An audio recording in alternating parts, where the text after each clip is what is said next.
The A's just gave someone almost $70 million. Let me repeat that. The A's, one of the cheapest franchises in Major League Baseball history, just set a franchise record for most money ever given out. On top of that news, we have an update on Juan Soto, Roki Sasaki, Shane Bieber, Clay Holmes, and the Rays. They have a brand new catcher because their catcher from last year was one of the worst hitters ever. So if you want to stay up to date on the game of baseball, all you got to do is hit that subscribe button. We post these almost every single day. And don't forget that recap is brought to you by SeatGeek and Underdog Fantasy. Use code Fuzzy. Now, real quick, we have some smaller updates in regards to Roki Sasaki and Juan Soto. Let's talk about Juan Soto first. A picture was just posted. My editor, Pesky Talk, sent me this. I have no idea who Juan Soto is sitting with. I know that Scott Boras is to his left. That's his mega agent. And then who are the other guys next to him? Can you guys pinpoint who these are? Because that would be a big update for the rest of us. And the reports are that Juan Soto is going to get $700+ million and that it's going to be a lifetime contract. So 14, 15 years, $700+ million. Those are kind of the rumors floating around right now. Another rumor floating around right now is that Roki Sasaki, the Japanese phenom, who has officially been posted. By the way, Hyeseong Kim has also been posted as well, but the difference between him and Sasaki is that Kim is 25 years old, so he can come to Major League Baseball as a free agent, whereas Sasaki, he has to go the Ohtani route because he's under 25. He has to sign as an amateur prospect, so Kim is going to get paid more, but that doesn't mean that he's better than Sasaki. Keep that in mind. Now back to the big rumor about Roki Sasaki. Reporters across baseball are saying that he's already chosen where he wants to go to, with the Padres leading the pack, yes, over the Dodgers, but again, take these rumors with a grain of salt. We get rumors every single offseason. These aren't real just yet, but the Padres right now are considered the top contender. Staying with contending or contenders, the Guardians did it. They brought back Biebs. Shane Bieber is coming back for lesser money than he could have got with other clubs. He wants to run it back with his young squad that he grew up with. He really loves his teammates, and he just showed that by kind of taking a team-friendly deal, just like Jose Ramirez. The numbers are $10 million for 2025, which is nothing for a guy who's literally won a Cy Young. And then in 2026, there's a $16 million player option, which also isn't a lot for what I just talked about. But obviously, the context is he's not just any Cy Young winner. He's a Cy Young Award winner that had some down seasons and Tommy John, so risk is definitely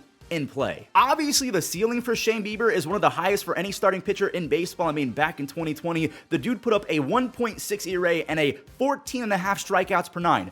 That's not easy to do for anyone in baseball, let alone a starting pitcher. After 2020 is when the doubt started creeping in about Shane's overall pitch mix or velocity. Even though he had a relatively decent ERA, he had a 3.2 ERA from 2021 to 2023. The dip in velocity coincided with a dip in strikeouts per nine, and I'm not talking about he went from a 14 strikeouts per nine to a 10.5 strikeouts per nine. He went to a 7.5 strikeouts per nine. Then out of nowhere, Cy Bieber was back in action to begin 2024. It didn't last very long because he tore his arm in the bullpen right before his second start of the season, which is insane because he still went out there and said, F it, I'm going to throw this second start. And over his first 12 innings to begin 2024, he had 20 strikeouts and just one walk without allowing a single run. He's come up with Cleveland. He's become brothers with a lot of these guys, and he wants to run it back in 2025, potentially even 2026 with a Tanner Bybee. Maybe Tristan McKenzie is back in the mix as well, and Gavin Williams keeps on getting better. The Biebs is back, and as a Guardians fan, I couldn't be happier. Maybe Shane Bieber is going to be next year's Luis Severino, and the reason why I say that is because Sevy was a bum, useless in 2023. He comes back for the Mets and actually has a pretty solid season and just got a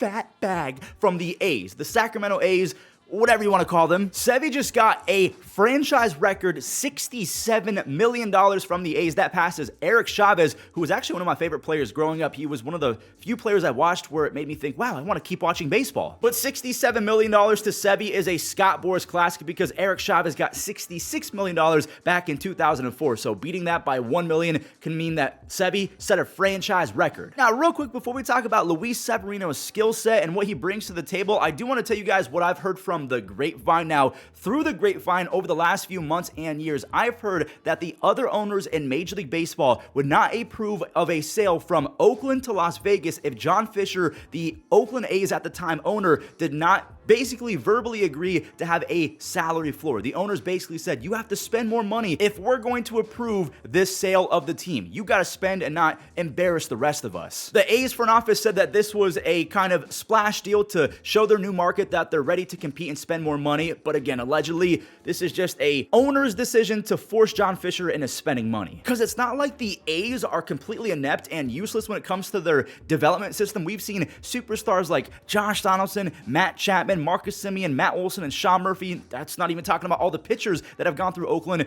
They've all bubbled to the surface because of where they started. So again, allegedly, the other owners are basically saying if you're going to go to a new market, you can't be the same owner as you were. If you're going to build up these superstars in a new market, you got to keep and retain these guys. Spend some money, John. And maybe this is the first domino to fall. Luis Severino getting $67 million. I guess Miguel Andujar was a big part of why Luis came to the A's. The fact that the clubhouse is really close. Andujar backed that up. And also $67 million is a lot of money. The biggest question about this deal is which version of Severino are they going to get? From 2017 to 2022, Sevy was really good. A 3.1 ERA with a crazy 10.5 strikeouts per nine. He was a two-time All-Star. He finished top 10 twice in Cy Young. Maybe they get 2023 Sevy, who was, again, a bum, useless. A 6.5 ERA due to an 11.5 hits per nine. He gave up 11.5 hits per 9 innings. That is all-time bad. Then in 2024, he was kind of both versions of Sevy in one season. He had a 3.1 ERA his first 13 starts, and then a 4.5 ERA his final 18. Which Sevy are the A's gonna get? Now, even if Sevy does perform like an ace, they still have a long way to go to fix the rest of that rotation. I really like their lineup. I mean, they could lead baseball in home runs next season. But I guess you're getting a first look at the A's and John Fisher turning the page, so to speak.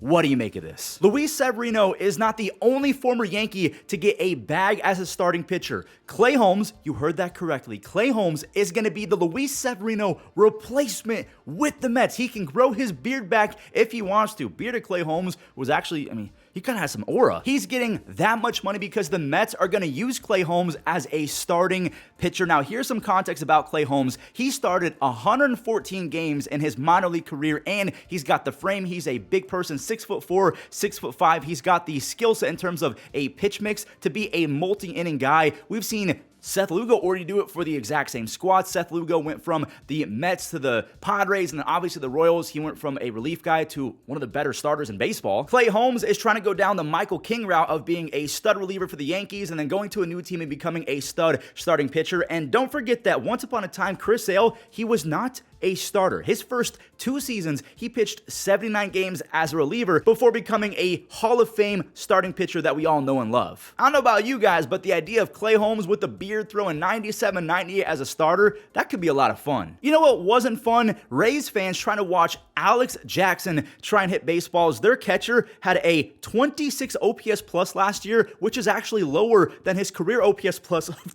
27. That experiment is probably coming to an end as the Rays have officially given Danny Jansen almost $10 million. He is getting a guaranteed $8.5 million almost as a prove-it deal. The reason why I say prove it is because he raked in 2022 with 15 home runs and a 142 OPS plus. He had 17 home runs 2 years ago in 2023 before he absolutely cratered in the second half. He was one of the worst hitters in Major League Baseball down the stretch. And by the way, yes, this is the same guy that played for the Jays and the Red Sox in one game. He's the first player ever to play for 2 teams in one game. Ben Rortvedt was awful against lefties, so if they go with a Danny Jansen and Ben Rortvedt platoon, I actually kind of like that a lot.